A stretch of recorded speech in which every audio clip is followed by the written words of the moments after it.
Talk about my company Green Oil UK Limited. I was briefly on Dragon's Den once, and my company makes the world's greenest range of bicycle maintenance fluids. So here they are. You're all aware of the COP21 conference going on now about climate change to reduce countries' emissions, and Blue Planet has also raised awareness about plastic pollution.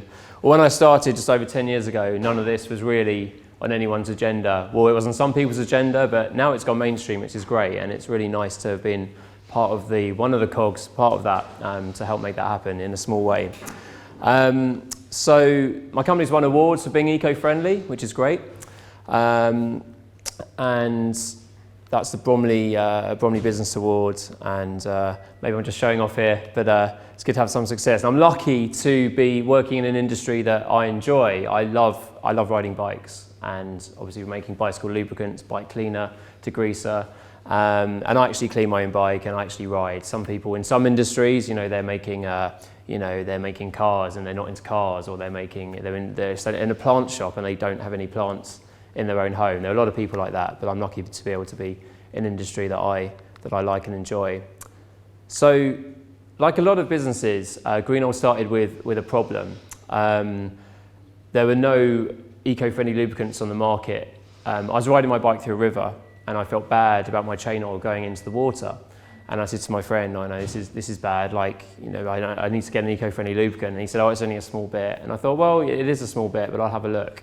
And there was nothing really on the market which was suitable. There's actually a small video I want to show you, which is a nice sort of introduction to how it all began. Hello and welcome to Green Oil. Starting from a log cabin in Kent, Green Oil emerged by making the world's first totally green chain lube.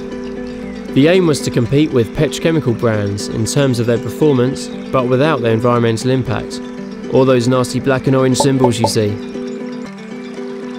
Like all good small companies, the story started with an idea. One day, whilst riding my bike through the River Quaggy, I noticed my oily chain cutting through the water. I thought about the environmental impact of this, and it made me realise that every fluid you use on your bike ends up in the environment, and most of these fluids contain Teflon, petrochemicals and other toxic nasties. However, looking for a green chain lube, I found that all the lubes out there are petrochemical based, and some were even so toxic they had this dead fish and tree logo on the bottle. So I decided to develop my own. After researching the matter at university and trying many different ideas, I finally came up with the perfect formula and created the original Green Oil. So nearly 12 months after my experience in the river, and armed with a secret formula, I decided to turn Green Oil into a business. My ethos would be to make products that competed with other performance lubes, but without using PTFE or any other damaging chemicals. Since the success of the original Green Oil, the ethos has been used to develop other products to maintain your bike. The range has also got greener, using 100% recycled plastic for our 100ml bottles. The line of products now includes a super dry chain wax, a gel to degrease your chain, as well as the world's first FSC certified bike product, the Green Oil Bicycle Brush. As well as approval from environmentalists, Green Oil has received widespread industry recognition, winning awards and praise from the bike world and beyond. Join the revolution. So, pollution is a big issue. One of the things about running a small business, you get opportunities to speak, and occasionally people do find what you're doing interesting. And I was featured in my log cabin, which you saw there. That was in my parents' back garden where I started the company. And the BBC got in touch and they did a little feature. So I had 5 minutes of fame for a week on BBC Breakfast News, which is great. And like a lot of companies, it did start in a small cabin. Things are a little bit different now because I meet people starting businesses and they're looking to get investment and they've not even created a prototype. And that's kind of a good thing. You also have Kickstarter as well, so you can come up with a product concept and then put it on Kickstarter. And I actually know a friend of mine, he got £1.5 million on Kickstarter with a headphone idea called Cocoon. And they went from a team of 2 to having a whole office and manufacturing quite quickly with just one prototype. So when I started, it really wasn't the case that you could do that. I had to grow it organically. I ran it from a garden shed for about 3 years before I got a bank loan, and then I got an outsourcing factory basically to make the products for me, which meant I didn't have to spend all night till 3 in the morning filling up bottles for an order the next day. So the problem really is the pollution from lubricant. So when you mountain bike, as I said, I went through a river. Everything you use on a bike does end up in the environment, unless you're just using a bike indoors or on a ship or something, which is not really many bikes at all. That is, my bike did actually get stuck in the mud like that, so I thought that was worthy of a photo. And of course, when you're cleaning the bike, all the oils will come off, and even the greases as well, and the bearings. If you're washing the bike regularly, these things do end up in the environment. Here it is illustrated. This is a picture of someone using a toxic chain lube, obviously theatrically. You might have seen in the news, does anyone remember last week, there's this sort of scandal about the government voting against building a bigger sewer to stop like the sewers overflowing into rivers. It was on the news last week or perhaps the week before. So they're now building this Thames super sewer, which will divert a lot of London's waste. So now the sort of default is if the sewers are overflowing a bit, they just go into local rivers, which is incredible in this day and age, but that's what happens. And one year it happened 52 times in one year in London, and this extends to Greater London, Bromley, areas like that. So these drains from the road often go straight into rivers. They're flood drains, and obviously the lubricant and car oils and everything can end up in them. This is actually in America, but this sort of emphasises the point. You know, it's actually saying to people, I guess a step back there sometimes. You know, this is sort of saying don't pour oil literally straight into the drains, because in many places it goes straight through to the rivers.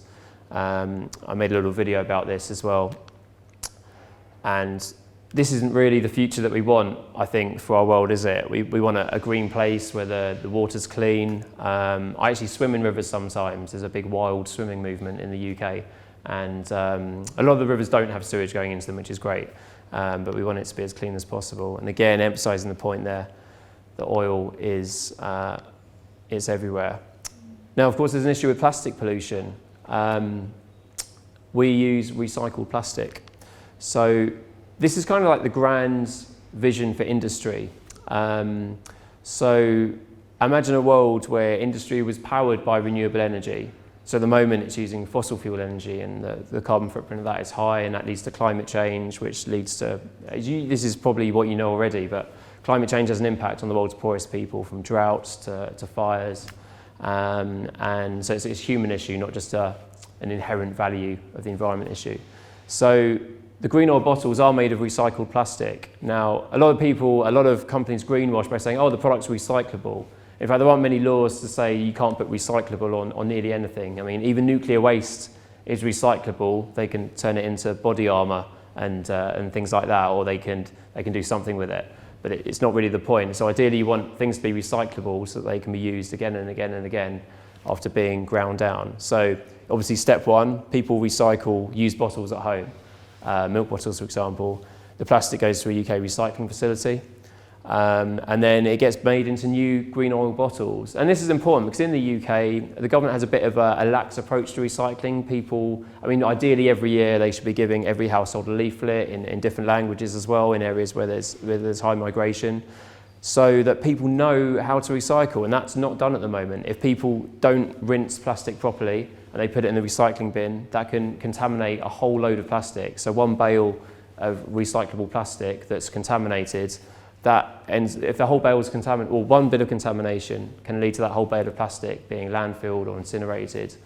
When you see these sort of scandalous things on TV of Hugh Fearnley-Whittinstall going to Malaysia, and there's like a rainforest and all this plastic has been fly tipped in the rainforest, and you look at the plastics that are there, they're the plastics which aren't really recyclable in the UK. So Equality Street by Nestle, their plastic tub made of polypropylene. Most councils don't take that for recycling, last time I checked. And it was packaging like that which ends up in Malaysia. So that's people not knowing how to recycle properly in the UK, or not caring, contaminating their recycling bin. That batch of plastic goes to a recycling company, and then because it's contaminated, they send it off to a third party who says, oh yeah, we can deal with that. And of course they just dump it in a rainforest or burn it. So it's important that we all recycle properly. But that is the grand vision. If all plastic and metal was recycled, you would get a closed loop with a little bit of input, but a much lesser input. And actually my company was the first in the UK to use 100% recycled plastic in the packaging. Even instant smoothies weren't doing it then. And when you buy cardboard boxes, so they always contain 75% recycled plastic, or I mean, it might be a lower percentage than that, but there's a law that says all cardboard manufactured in the UK has to contain a recycled plastic content. It's also important for creating a market demand, so that raises the value of recycled content, and that encourages recycling. So either councils can make more money by implementing recycling schemes, or they're incentivised to introduce fines in order to force that through. And the government is now considering doing that with plastic. So every plastic packaging piece made in the UK would then contain a percentage of recycled plastic. It's really good. So it's really good to have been part of the start of that, perhaps. So I was on Dragon's Den. Has anyone seen Dragon's Den? Put your hand up. Excellent, a few of you, okay. So I thought this might be interesting. Some of you here might be here for environmental reasons or purely business reasons, so, or a bit of both, hopefully. So Dragon's Den is an exciting, interesting experience. So I was approached at a show basically, and they said, oh, maybe it's an opportunity for you, and did an audition. So I went to White City, which is one of the BBC studios, did an audition there, and then went up to Salford basically, and it's quite exciting. A lot of work, so they want all your accounts, they want different projected figures, and quite unfairly, of course, if you're in a real investment meeting, you'd have all these notes on paper. And while I was in Dragon's Den, I went to take out some notes because I had 6 or 7 years worth of trading, a couple of different forecasts. And Deborah Meaden, as I took the notebook out, said, excuse me, what's that? And so I was kind of told off by her. She also said, I'm actually really annoyed. Based on the numbers, I can't invest. If I did invest, I'd have to take more than 50% of the company. And you wouldn't want that, would you? And I said no. I nearly got into an argument with Peter Jones, because he said how many bottles of lubricant are sold in the UK, throughout the whole industry. And I didn't know that answer. It's very difficult to work out. If you look up the competitors at companies' house, often they're selling other products which aren't lubricant bottles. So he had a go at me, and I see now he was almost like cajoling me into an argument, which would have been great TV. As trying to be a good Christian person, I try not to argue so much. And but obviously on TV, if you want to be successful on Dragon's Den, you probably should have an argument, and maybe you should cry or get angry. Those would be my 3 tips if you want to get coverage on there. So I got the phone call a little while later saying, yeah, we've cut you down to one of the 30-second ones. And then when I actually did watch the programme, on my birthday actually, with my parents and girlfriend at the time, they had cut me down to 3 to 5 seconds. So I was nodding, there was no product feature, and of course I didn't get investment either. So that was the story. But it was an interesting experience, and it was a gamble to go on there, and it was worthwhile. Based on the knowledge that I had at the time, it was the right decision. If you don't get investment, you get good publicity. I did get neither, but it was an experience anyway. So some of the products, this is the green or wet chain lube. So this is the product, you put it on the bike chain to stop the chain from rusting, essentially. The bottle's made of recycled plastic. And there's a little video which kind of emphasizes the point about the problem of plastics, which I want to show you.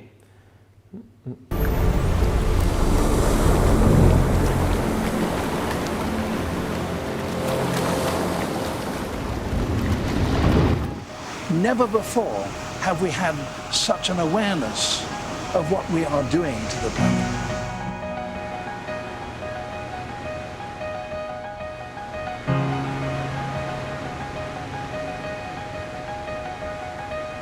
Every year, some 8 million tons of it ends up in the ocean.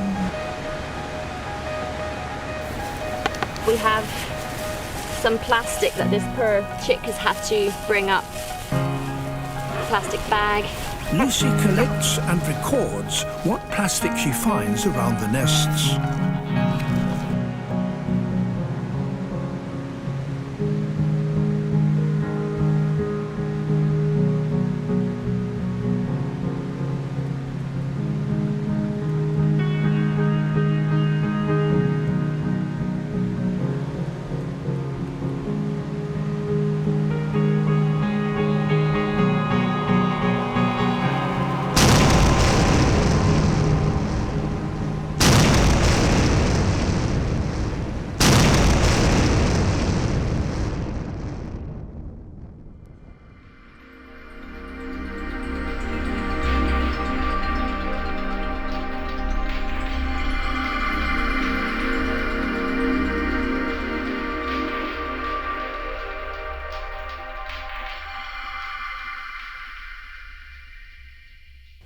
So there you have it. Of course, product performance is also important when you're making green products. So a lot of people, they think about price firstly. So if you can price eco-friendly products similarly to non-eco-friendly products, that is great. A lot of people, myself included, I mean, if organic and eco-friendly products are inherently good, then you shouldn't price them just so that a minority of people can buy them. That's kind of defeats the point in my mind. If it's just for this like richest 10%, then yeah, ideally you want everyone to be able to afford it. So my products are priced similarly to non-green products. Yeah, I was lucky enough to, well, I mean the products, they do work. We've had product performance awards. So that was what mountain bike, they gave the Green Oil Wet Chain Lube an award when it was first released around that time. And yeah, road CC as well. So that's important. Bike shops often say, you know, is it biodegradable or not? There is a loophole in the law. So a lubricant actually only has to be 60% biodegradable for it to say biodegradable on the bottle. And this is based on like 28 days. The lubricant has to be biodegradable by 60%. The assumption is after 40 days or more, it will then be 100% biodegradable, but then, you know, who has the time to test it for that long? These are rules created by the OECD, the Organisation for Economic Cooperation and Development, this sort of global body, and it's a ridiculous rule because some of my competitors have used basically petrochemical oils which aren't biodegradable, and this one contains PTFE. Has anyone heard of PTFE before? It's polytetrafluoroethylene. I know it's not a chemistry lecture, but it is a chemical which doesn't biodegrade. And it's part of a group of chemicals which are not eco-friendly and don't biodegrade. And they actually create a carcinogen in production. So there's an output, the US Environmental Protection Agency has said the output from production of this chemical is carcinogenic. There's a film called Dark Waters which came out just before COVID. And it's about the DuPont factory in America, and it shows how many people got cancer and his children had birth defects as a result of PTFE production. So this company was actually putting PTFE in a lubricant and then claiming it's biodegradable, which is horrific. And it was bad for my company as well, because people would say, oh, we're stocking this brand and it's eco-friendly. And I could say, well, categorically it's not. And they could say, well, it says biodegradable on the bottle. And then trading standards can't do anything about that because they're technically within the rules because it is 60% biodegradable. So I made a couple of videos sort of emphasising this point, which is quite scary when you're sort of criticising someone's big company. I did think, am I going to get a legal letter in the post? But everything in it was true, so that was fine. So some of the evolution of the packaging. If you watch Dragon's Den or something now, if you speak to people like yourselves, maybe starting companies or thinking about starting a company, things are often quite advanced quite early on. So when I was at school, we weren't really taught how to use Photoshop. You know, it's a £600 program, probably the educational license is still quite a lot. And yes, you weren't taught a lot of these things, how to make product packaging. And you know, hopefully now you've got friends also doing similar degrees or marketing degrees and can use Photoshop, so you can collaborate with people in your year. So hence the 2007 bottle, I'm feeling old now, that was designed, it was basically a photograph, as you can see, and designed in Microsoft Word. And that was actually a cog from my bike, and I drew a picture of a tree and then put the cog on top and then took a photograph. And that was the original packaging, and it was actually still in Microsoft Word. I had a few magazine reviews where I was still printing out labels in Microsoft Word on a home printer and then cutting out the labels with a pair of scissors and sort of gluing them on instead of taping them on. And so this 2012 branding, what do you think about that? A bit more advanced, yeah. So it was good. Something about you've heard of this like sort of white coat syndrome, which is, you know, if a doctor tells you to do something, you know, you just kind of go along with it. You're like, oh, here's the authority figure, he's wearing a white coat. And it was kind of the same with graphic designers, actually. I wasn't a graphic designer. I feel I am more of a graphic designer now, but they came up with this idea, and I thought, okay, they know what they're doing.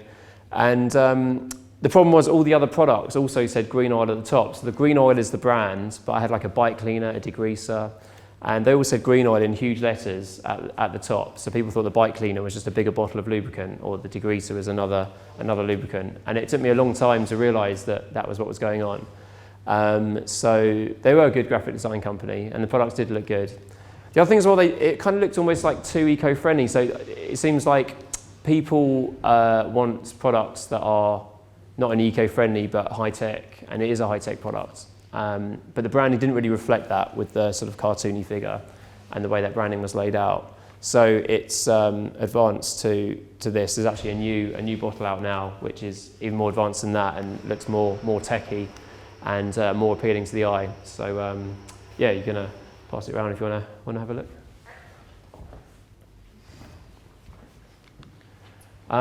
Now this is the brush. So one of the issues with plastic pollution is that, so arguably a lot of plastic, ideally if everyone recycled and everyone used the waste stream properly, there wouldn't be a problem with plastic pollution.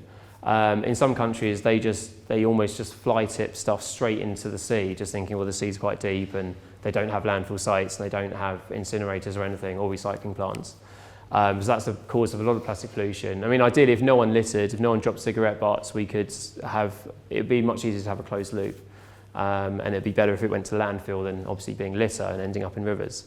Some things though, you get like sacrificial plastics. So on a brush, if the bristles are made of plastic, every time you're scrubbing it, you're getting tiny bits of plastic going into the environment. And that's something that can't be helped if it is a plastic product. Unless it was some kind of bulletproof plastic that never really wore out, but I'm not sure that's possible. So I created a brush. It's got plant-based bristles, so of course the more you use it, or every time you use it, if anything does come off, if it does wear out, or if bristles do come out, they're biodegradable. They're made out of a plant called Gamata and they soften when wet. And curiously, when I was developing the brush, different companies offering bristles and part of the development, they said, okay, what you want to do is you want to have one plant-based one plastic one, and one just to kind of make it a bit stiffer. And then it'll wear out nice and quickly, then you'll sell a new brush every sort of 6 months to a year. And I was like, no, I don't want that. I want it to last as long as possible. So this is designed to last over 10 years. And yeah, it's a shame, there are product developers, and that's probably part of their training, how to build in built-in obsolescence so it does wear out and people buy a new one. I, hopefully not naively, think I'd rather sell a product which does last as long as possible so that people will just buy it, and then if I don't sell any, then that's fine. I'd love for every cyclist to have one and not need to buy a second one. But hey, 10 years, I guess 10 years will pass eventually. Has anyone heard of the FSC logo, Forestry Stewardship Council logo? Interesting, okay. So it's this little logo here, that one. So it's a picture of a tree with FSC written underneath it. It's short for Forest Stewardship Council, and they guarantee the sustainability of the wood. So of course, if you have a forest and you chop it down and then just use the wood and then you turn the forest into farmland, that's not good. In some countries, they just burn down the rainforest, turn it into farmland, that's not good. Of course, often they chop down the trees and then just leave the land. Then you get soil erosion. The tree roots and the trees stop the soil washing away. It's kind of a web of roots and everything. So if you get rid of that, soon the soil degrades and then you're left with kind of a scrubland or even a desert. And it's terrible. So if it's FSC certified wood, it's like a guarantee that isn't happening. And I'd say morally, you shouldn't really buy wood products that are new, that don't have the FSC badge. You get shops like Oak Furniture Land, they're boasting about, oh yeah, real hardwood furniture. And where's that coming from? Last time I checked, none of that was FSC certified. They're actively boasting about trashing the environment that we share. And it's a human rights issue as well. You have indigenous people living in forests and their human rights aren't respected. They're just often shot or kicked off their land. And even if they're just sort of subtly pushed off the land as the trees are being chopped down, then they're in a smaller and smaller area and they need to forage for food and live off the land. So it's a terrible thing. And it's a funny thing, isn't it? If you saw someone hurt or being mugged or, being made homeless by a bulldozer bulldozing their house, in England, you'd be like, well, that's terrible. We've got to stand up for that. But of course, a shop selling a product which is made of wood, which is causing deforestation, it's kind of like a long chain, and we're kind of told not to think about things too much, but we should be thinking about things. We should try and be ethical consumers. So this is a degreasing jelly. So you put this on the chain and it cleans the chain without having to take the chain off the bike. So again, the ingredients are plant-based and sustainably sourced. So it uses a detergent made from coconut oil and some citrus extracts and some other things. So it's sustainably sourced. It's like a jelly. So I was actually cleaning my bike and I felt it was quite frustrating to take the chain off and clean it. So I created a product which is like stuck to the chain. So you can clean the chain without taking it off the bike. And this is a grease as well. So again, a lot of people are making greases which are petroleum based and contain PTFE. And of course, a lot of this stuff is going to go on your hands if you're a bike mechanic. I've met people, or people have called up who use my products who say, I couldn't do my job before I was using your products. Or people can get eczema from car mechanics, sometimes get things like this, eczema. And other petrochemical build-ups from the product seeping in through their skin, and basically other health issues from that. So again, like a lot of eco-friendly brands, it's better for human health as well, the products that we're making, which is great. Now this is actually an upcycled product. It's made from upcycled clothing. Has anyone ever donated clothing to a charity shop before? Put your hand up. Get a few of you, yeah. So that's great. It reduces the burden on, well, and there's a whole thing with sweatshops, right? And there's a whole thing of people being kicked off their land or factories poisoning the land, and then due to that they have to work in a factory making clothing. Although, you know, it can provide good employment and good pay if it's done properly. So there's a problem with fast fashion in the UK. If you donate clothing to a charity shop and it's too damaged to be sold, basically we're one of the companies that gets that and we turn it into bike cleaning cloths. So that stops this clothing going to landfill. Did anyone know if you send stuff to landfill and it rots, do you know that's an impact, a climate change impact, it's not just a space issue? So if you send food to landfill instead of composting it, if you send clothing to landfill, you know, it's cotton and it rots, then it can create methane, which is a climate changing gas, because it's called anaerobic digestion or decomposition. So in a landfill site, all the stuff goes in and then they kind of cover it, I'm not sure what, probably a sheet of plastic and then soil on top. And then the gases that it creates, one of them is methane, which is also the cow fart gas, which is a climate changing gas, and it's more potent than CO2 because it goes into the atmosphere and breaks down into CO2 essentially. So we're in a small way helping stop that by creating a second use for clothing which is too damaged to sell on by charity shops. Now, Eco Spray Lube. So I was unsuccessful on Dragon's Den, as you saw. So I thought I'd have a second try on Kickstarter. Has anyone either given money to something on Kickstarter before? Put your hand up. Okay, 2 people, great. Has anyone ever put a product on Kickstarter before?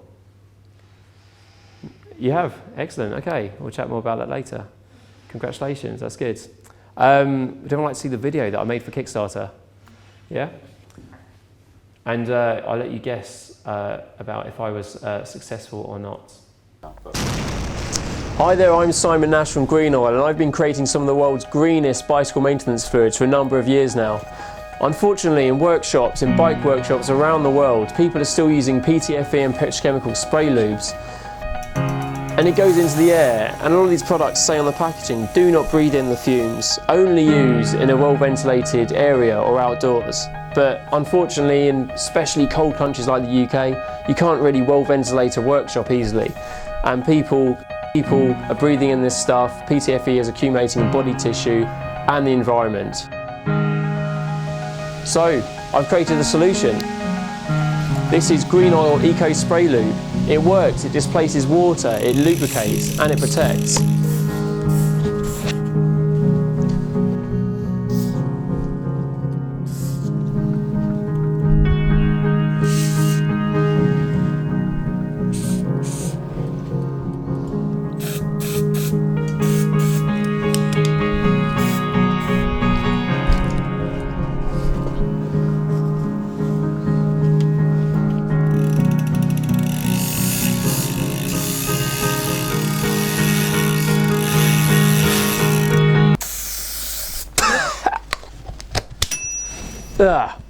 Join our Kickstarter today. It's better for the environment, better for your health, and better for mechanics skiing all around the world.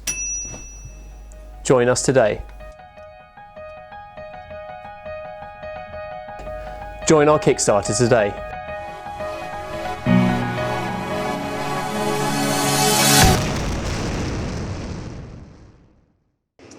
There you go. So would anyone like to guess if it was successful or not? Yeah, who thinks it was successful? Put your hand up. Who thinks it wasn't? It was successful, thanks for your confidence. Yeah, so did get the finance for that, which is good. So as you might know on Kickstarter, oh, thank you. Yeah, as you might know on Kickstarter, so you basically, you give money in exchange for the product, maybe a discount. So I think there was sort of like 5 different levels. So there was one like, you can just donate money if you're so generous. The other was to get the product for like £1 cheaper than it would be in the shops. And then you get the money in advance through Kickstarter if you reach the goal, the financial goal. As in, if I reach that goal, then everyone has their money taken, and then a month later they get the product, basically, which is a great way of starting a business. And obviously, I'd already started the business, but it was good to finance the production of this product. So then we have a dry chain wax. This is, again, it's a biodegradable lubricant. It's like a wax-based formula, so it dries off and leaves a wax film on the train. And it's better for like dry conditions instead of wet weather conditions, basically. And again, the bottle's made of recycled plastic and there's no PTFE in it. And again, a bike cleaner. And again, these awards for performance are good. So how you get awards? Have you all written a press release before? It's worthwhile to know how to do that. Probably people at the university can help you with that. So when you send a product to like a magazine, they like a press release, and there's a certain format that it's done. So it's worthwhile calling up the magazine or website and saying, hey, would you like to review my product? And it's a gamble because they might not like the product and give you a terrible review. So it is a gamble, but like everything in life, what's the worst thing that can happen? If a product sucks and gets a bad review, then actually it's not you, it's just the product. And so that's what I did. So I created a press release every time a new product came out, would post it to the magazine, give them a phone call before. And yeah, most of the time they like the product. So then it's quite cool to see your product in print in a magazine and online as well. Again, this is like an eco-friendly degreaser. So it's made from plant-based alcohol and orange peel extracts. And the bottle isn't made of recycled aluminium, but it is recyclable. But it's one of those things, when you're running a smallish company, sometimes you have to, I'd have to order like 200,000 bottles to make them out of recycled aluminium, and I can't afford to do that at the moment. So sometimes you do have to make compromises. And this is like a gift set that we do.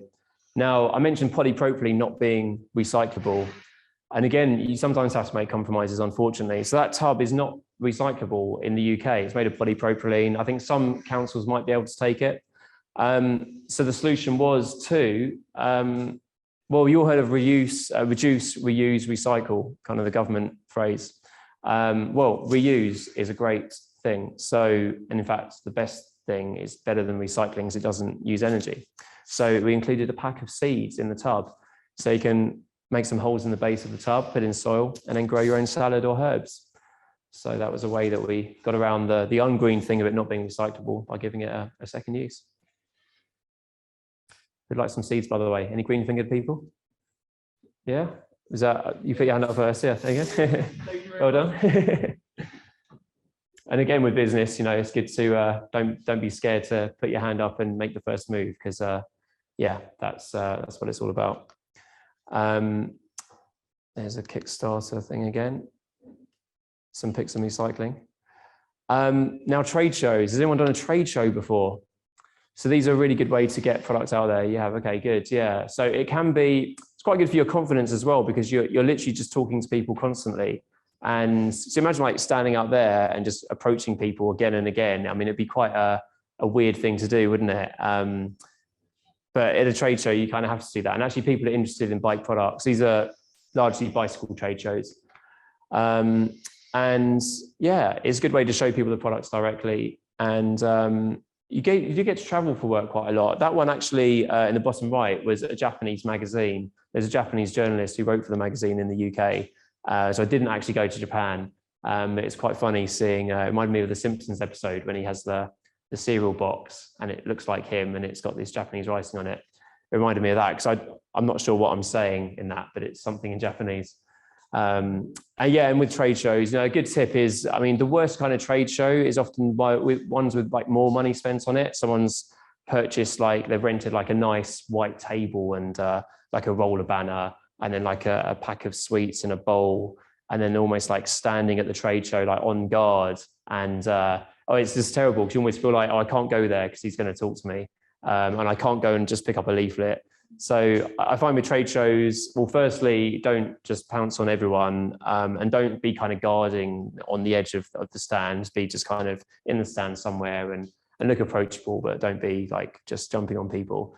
A game is always quite useful. It can be quite, like if you're selling like lubricants and cleaning products without knowing much about the brand, it can be a boring thing to just like jump in to talk to someone about. So this game we created, Splat the PTFE rat. So has anyone seen this at like a church fair or a school fete or something as a kid? Splat the rat, you've not played Splat? A couple of people played Splat the rat. Okay, so the idea is, it's not very like animal rights friendly, is it? But the game is to, you have like a drain pipe. Someone puts the rat in, which is like a sock with some weights in it. And they put it in at the top and it's like a dark pole, so you can't see where the rat is. You're supposed to time it and guess and then splat the rat as it comes out of the pole before it goes into the barrel. And that was the game. But the idea was you're stopping the PTFE rat before it gets into the watercourse by whacking it with the bat. So yeah, fun things like that are good to get people to the stand, which I found effective.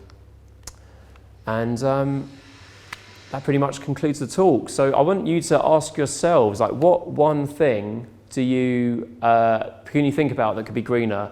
So there are things in your life you're probably using which are probably like not that eco-friendly, but you really need them. Like, I quite like, there's a dental floss thing called a flossette. It's like that, and there's no eco-friendly version of it.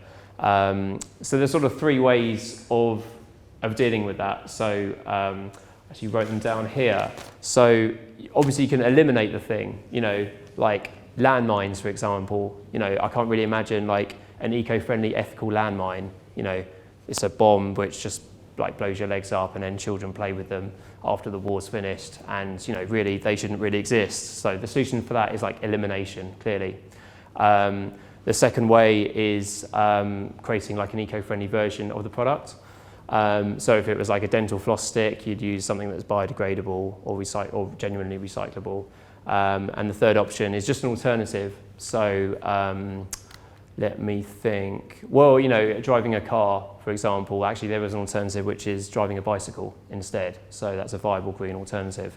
So I'll leave that thought with you. We can ask questions, and that concludes the talk. Thank you very much.